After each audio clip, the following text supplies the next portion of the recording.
Sir, sa part po ng majority, ano po masasabi niyo dito sa 2026 national budget?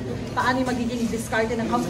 At marami pang iba kasi inaasikaso yung House, paano po magiging discard sa rules? Maraming inaasikaso yung House, but as per the legislature, the most important piece of legislation for both the upper and the lower house is the passing of the national budget. So that will take priority and precedence over everything. We have already set a schedule with the Committee on Appropriations and the Chairwoman Mika Swan Singh to be able to make sure that the agencies are given the proper opportunity to brief the legislature as to their intentions and the amounts that they were allocated by the DBM to be able to justify what they will be spending and what programs they will be prioritizing in the coming year. It will be a grueling schedule, but budget season for the House is always a busy one. And then, of course, pagdating sa floor, pagdating sa plenary debates, it will be the job of the majority leader and the Committee on Rules to make sure that those debates are done in an orderly manner. And so we've briefed at least the majority segment of the Committee on Rules to make sure that once the plenary debates start, everything is done smoothly. Majo, your comment on the demolition job report po ni Senate President Jesus Cordero, Kamara daw po yung tingin niya may... Yan ba yung sinabi niya? Hindi naman yung sinabi niya. I saw his interview. That's not what he said. Some of the House members... I'm sorry? What did he say po ba? Well, he alluded to some of the members, but that's not the whole House. So let's just leave his statements at that. I don't really have anything else to comment, as SPGs and I talk on a daily basis. So ano pinakamalaking budget sa 2026? Always education. That's constitutionally required. Always education. Sir, confirm ko lang, sir, nag-request daw ang House daw ang nag-request na i-adjust yung schedule ng... Yes, tama. We asked the Senate if we could push forward, or rather push back the schedule by a week, just so that it's much less taxing on our members and of course on the Secretariat to analyze and make sure that everything on our end in terms of going through the budget is done in a timely manner. Sinabi talaga ng Secretariat, if we were to adjourn on October 3, hindi talaga kakayanin and we would be rushed. Much better that we were given an extra week, and we're thankful to the Senate that they did give us an extra week to be able to comb through the budget properly. We don't want to be rushed in this process, and neither does the Senate. So we appreciate them allowing us to work for one more week. And alam mo naman, recess is a month. That's way too long anyway. So we decided to reduce it a little bit. Majo, what do you say about criticisms that the House doesn't have the credibility to conduct its own investigation into flood control projects? I actually agree. There are I agree. Dozens of contractors. Why, sir? In what way? Why would a body investigate itself? So you're in favor of creating an independent I think it would be wise and prudent on us to wait as to what the executive has to say and what their actions are with regards to the president's speech in the SONA. I think we shouldn't get ahead of ourselves. The president already released certain names and figures in his press con the other day. I think what will be happening in the next few weeks, although the House, I believe, should assist in being able to identify where the anomalies are, I think it will be primarily the prerogative of the executive to be able to identify where these anomalies lie, given the fact that, again, the accused, so to speak, is within the legislature. Aware po ba kayo sa congressman nakasama? I'm sorry? Dapat ba umamin na yung mga congressman? Hindi lang marinig, sir. Dapat po ba umamin na yung mga congressman? Umamin? Well, again, I think it's the prerogative of the executive to identify. I think the House should assist. I'm not going to tell the members what they shouldn't do. I think, alam mo naman, we're all grown men and women here. But in any case, it should be incumbent.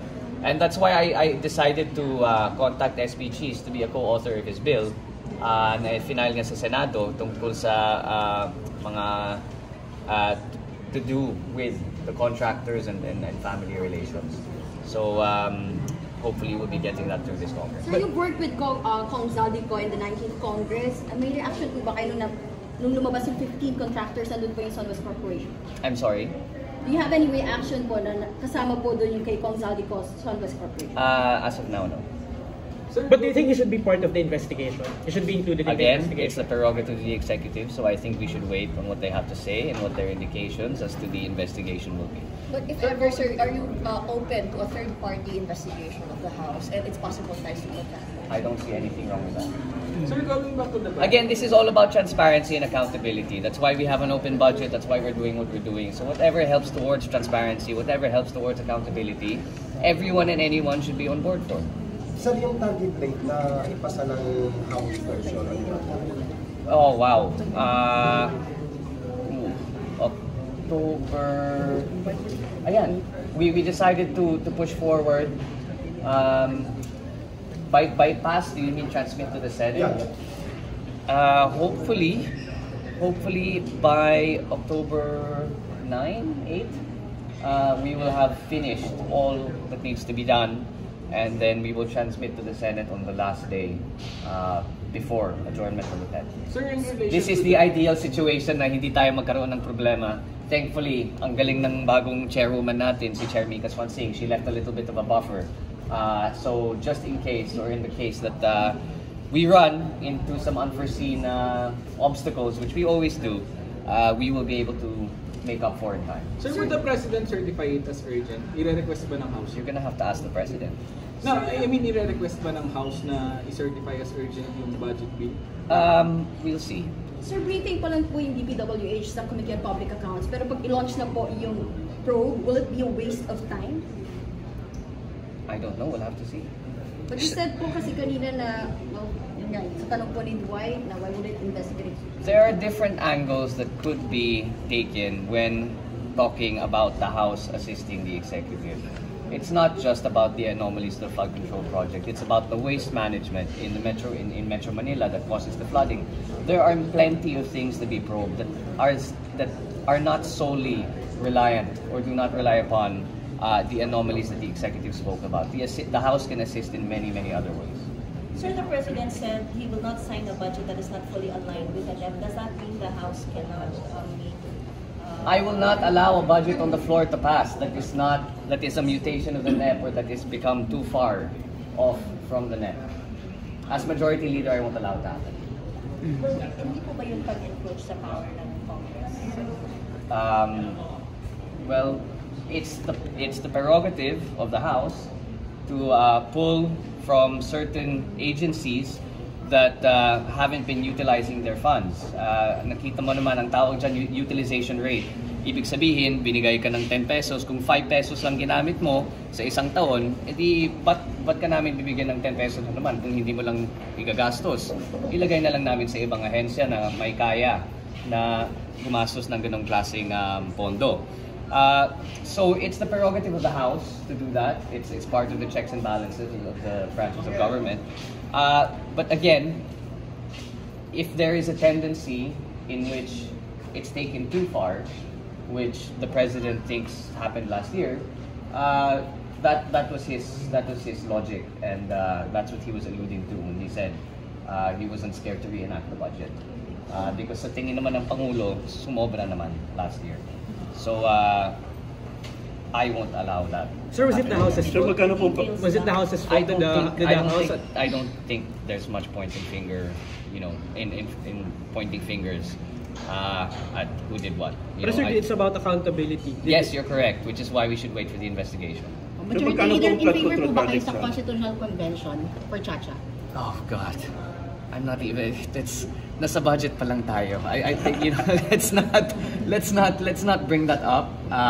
It's the wrong time and the wrong place. So, magkano yung flood control project para sa 2026? Hindi ko alam, kakakuha ko lang yung rep. I haven't even read it yet. Today is the first day. So I will have to sift through it to fine comb. But I think, I hope, because flood control projects are now under the microscope, that our fellow legislators will be discouraged in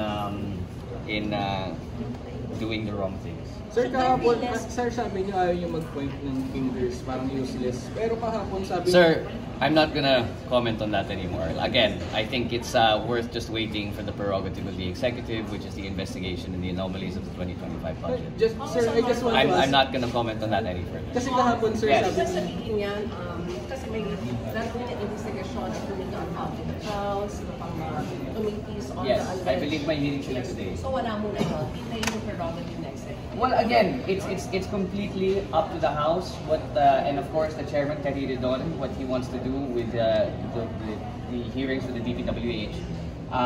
But I haven't spoken to him personally yet as to the direction he'll be taking. Today ba yung hearing? I think it's today. Yes. So I guess let's just wait and see, and then you can ask the Chairman himself kung ano man ang plano niya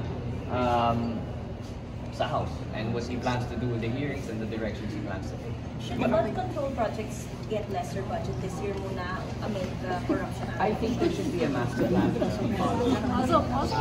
I don't think it should be arbitrarily decided.